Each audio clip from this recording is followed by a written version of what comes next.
CM Revanth Reddy Mucherla ప్రాంతంలో green pharma city నిర్మాణంపై focus చేశారు. సచివాలయంలో జరిగిన సమీక్షా సమావేశంలో గ్రీన్ ఫార్మాసిటీ అభివృద్ధి ప్రణాళికలపై ఉన్నతాధికారులతో చర్చించారు. పర్యావరణ హితంగా, కాలుష్య రహితంగా ఈ గ్రీన్ ఫార్మాసిటీ ఉండాలని ఆదేశించారు. ఆ ప్రాంత ప్రజలకు ఎలాంటి ఇబ్బంది లేకుండా పరిశ్రమలు అభివృద్ధి జరగాలని ఆయన క్లారిటీ ఇచ్చారు.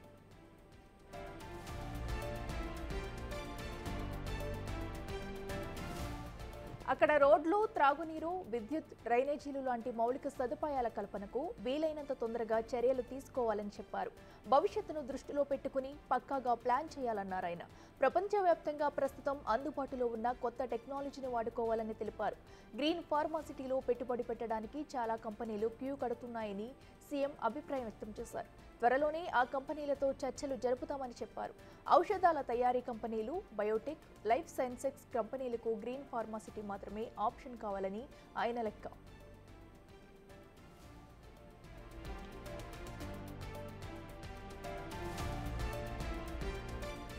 యాంటీబయాటిక్స్, ఫర్మెంటేషన్ ఉత్పత్తులు, సింథటిక్ డ్రగ్స్, విటమిన్లు, వ్యాక్సిన్లు, డ్రగ్ ఫార్ములేషన్స్, హెర్బల్ ఔషధ ఉత్పత్తులు, కాస్మోటిక్స్ తయారీ కంపెనీలకు కూడా ఇంపార్టెన్స్ ఇస్తామని ఆయన చెప్పారు. ఇక పరిశోధన, అభివృద్ధికి ప్రాధాన్యం ఇస్తామన్నారు.